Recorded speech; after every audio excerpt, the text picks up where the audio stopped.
2020 was a rough year financially speaking for a lot of people, and honestly, 21 ain't looking so hot either. A lot of people had some really bad things happen to them financially recently, and unfortunately for some people that included bankruptcies. From a credit standpoint, filing for bankruptcy is one of the worst things that you could do. It destroys your credit score. It can hurt your credit score by up to about 250 points.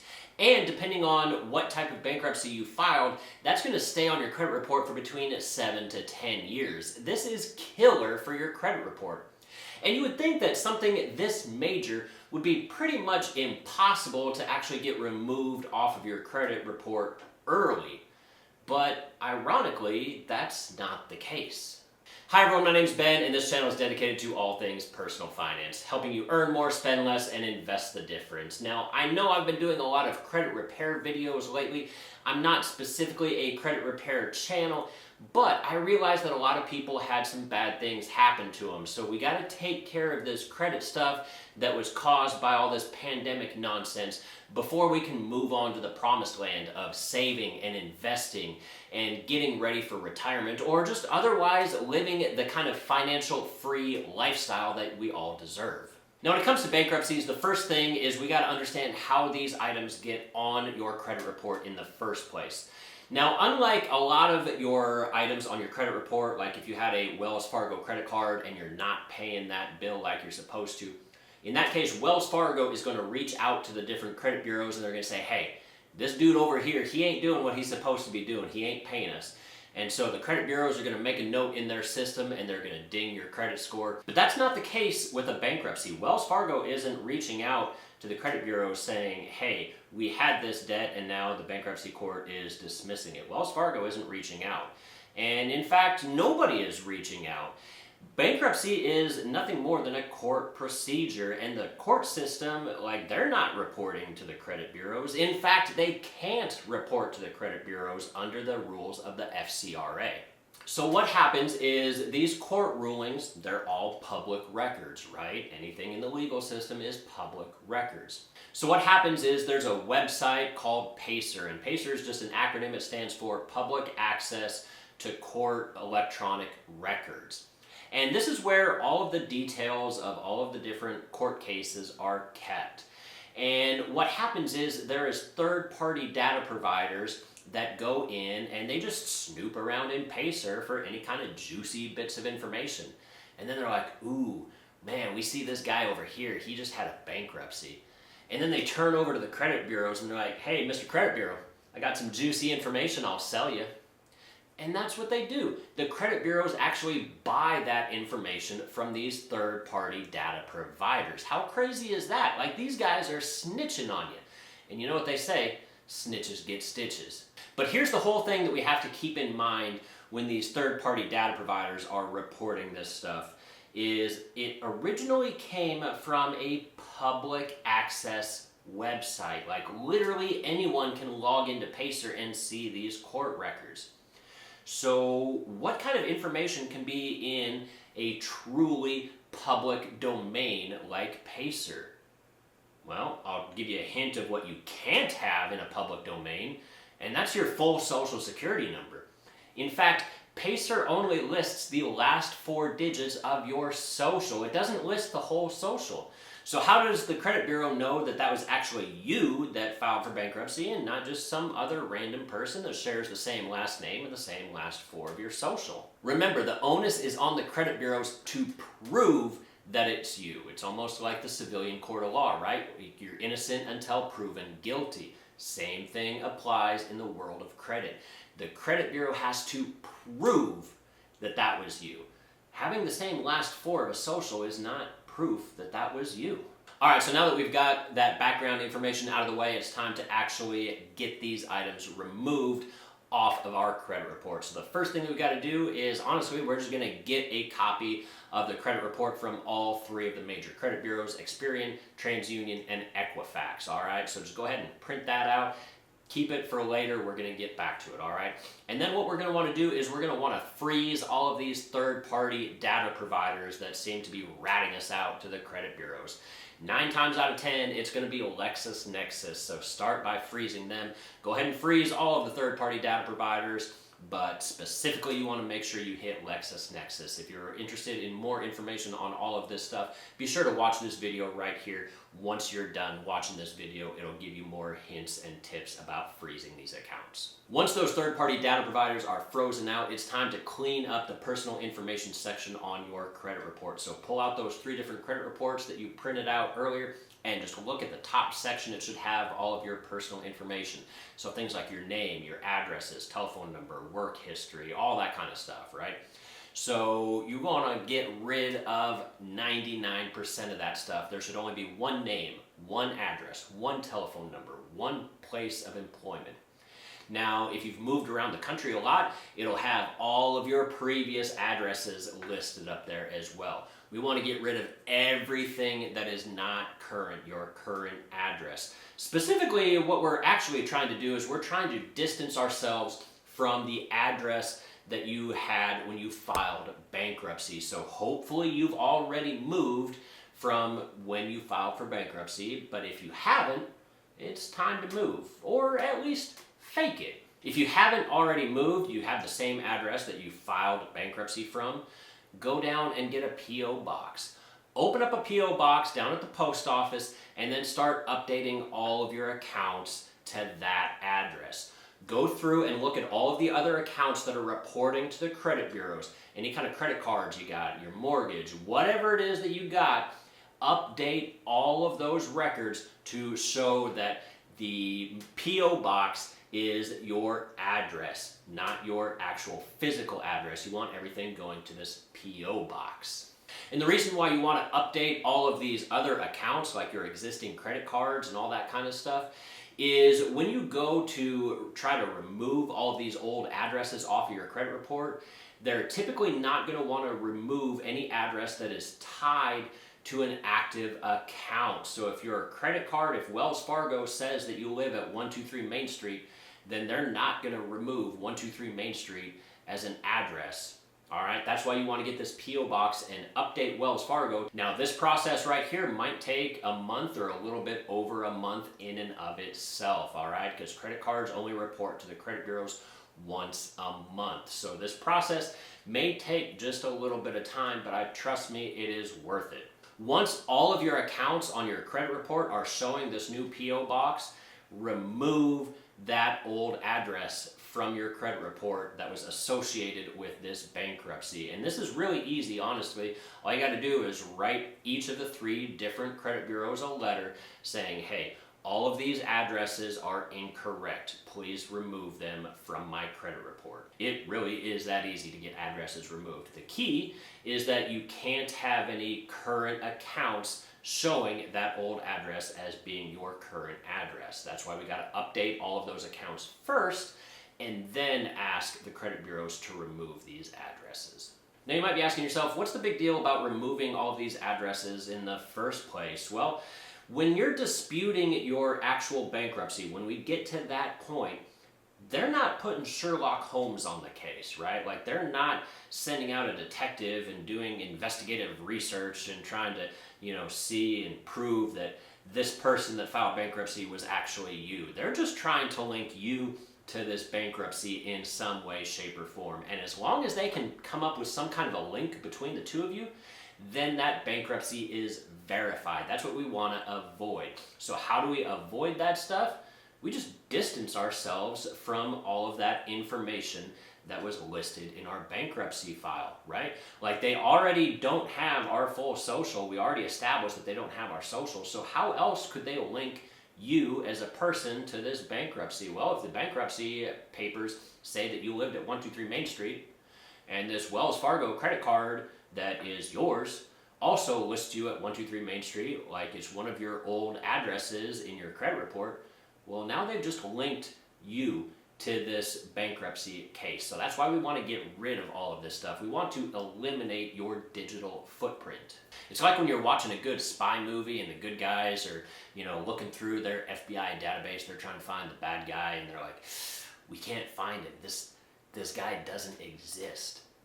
That's what you want.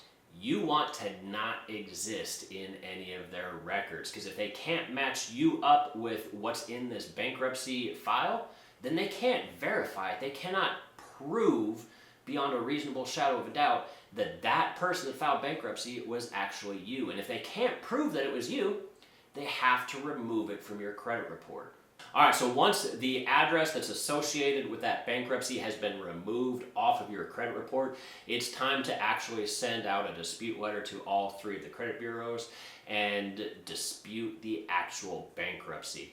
Now, you don't have to have any kind of special verbiage or anything like that. There is no fancy template letter that you absolutely must use. You don't have to quote the specific rules or legal mumbo jumbo or anything like that. Just in plain English, tell them that, hey, this wasn't you. Please remove it from my credit report. Keep the letter simple and to the point. Specify exactly what is wrong with your credit report, that this was not you, it's just somebody with a similar name, and that it needs to be removed from your credit report.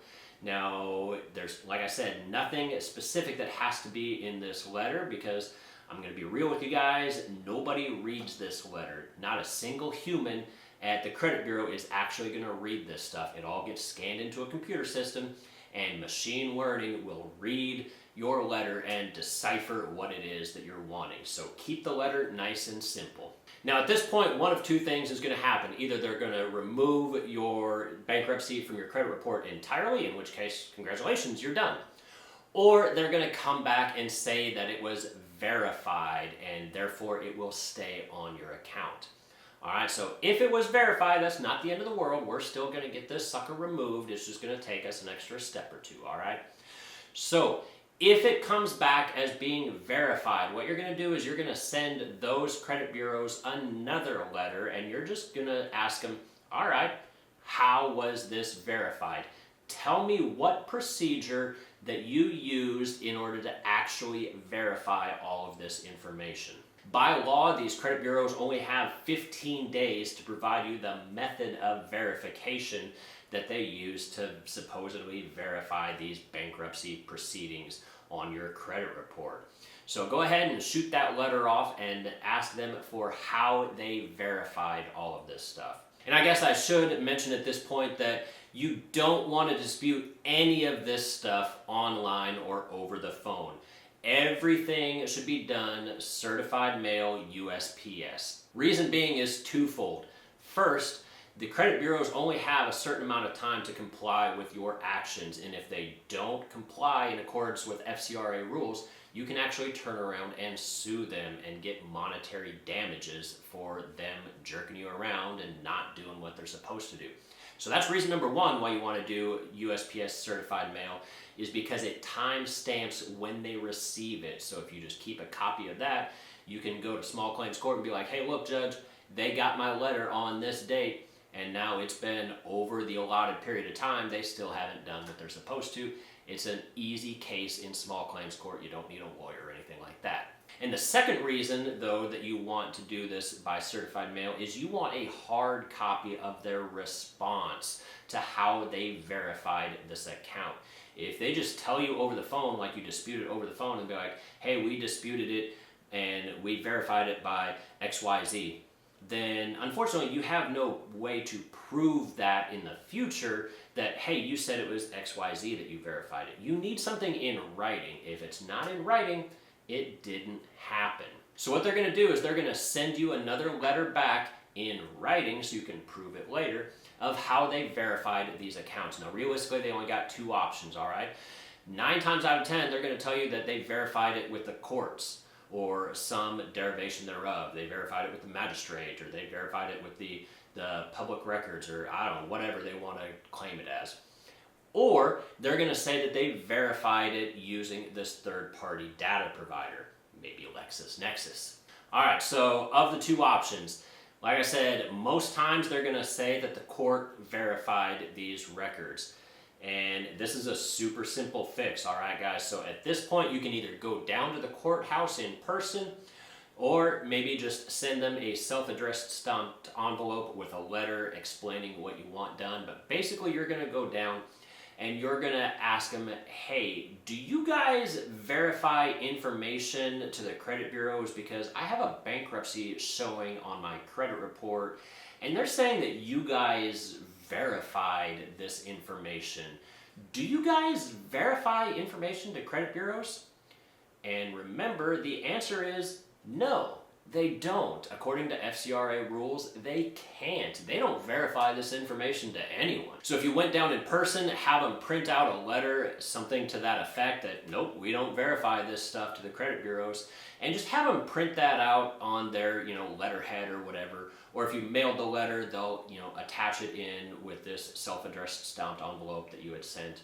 And then you're basically going to take that letter that the courthouse gives you and you're going to shove it in the face of these credit bureaus. You're going to send a copy of that letter that the courthouse provided you along with a copy of the validation letter that the credit bureau sent you. Because remember, they said that they verified it with the courthouse, but the courthouse is saying we don't verify it. You essentially caught the credit bureaus in a lie. So you're just going to send those two letters back with another dispute letter and basically, like I said, just shove it in their face. Be like, hey, look, you guys said you validated it with the courthouse. The courthouse is throwing the BS flag. They're saying they didn't validate it. So either you lied or something crazy is going on. I demand that this item be removed off of my credit report, and if it is not, I will immediately file a complaint with the CFPB, the Consumer Finance Protection Bureau. These guys are the ones that make sure the credit reporting agencies and the credit bureaus are doing what they're supposed to be doing.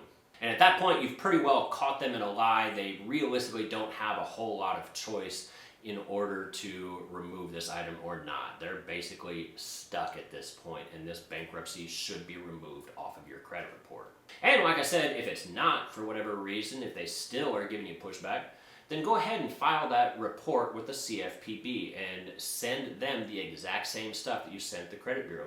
Send them the letter of validation that you got from the credit bureaus, along with the letter from the courthouse saying that they didn't validate it. Send all that stuff to the CFPB and let them take care of it. All right, option number two, if they don't say that they validated it with the courthouse, maybe they say that they validated it with this third-party data provider, right? Like maybe LexisNexis validated or something like that. And then you're just gonna send them another dispute letter and be like, all right, well, cool story, bro. Like, yes, somebody had a bankruptcy, right? Like public record said somebody had a bankruptcy, but that doesn't mean that it was me. So prove that it was me specifically, because LexisNexis is not the one validating that it was you specifically. They're just reporting to the credit bureau, hey, look, Pacer, this government website, says that this person had a bankruptcy. But the credit bureau themselves, they are the ones that match that bankruptcy up to an individual. They're the ones that put that bankruptcy to you specifically. So how did they link that bankruptcy to you specifically? They don't have your social, and your address is no longer showing on your credit report. So how did they validate and verify that that bankruptcy is actually yours? They can't prove it. You've already covered your tracks, and so realistically they got no choice but to once again remove this item off your credit report. And same thing applies. If they don't, send that letter off to the CFPB and file a complaint. Now this whole process might take a little bit of time because we might have to do several back and forths. Like I said, we might have to do a couple of different letters to the credit bureaus. But trust me guys, this is well worth it to get these items permanently removed off of your credit report, because this stuff is killer. If you found this video useful, be sure to subscribe, leave a comment down below. I love hearing from you guys, it makes my day. Give the video a thumbs up, it really helps the YouTube algorithm, helps channels like this grow. And as always, I'll see you all again next time. Thanks.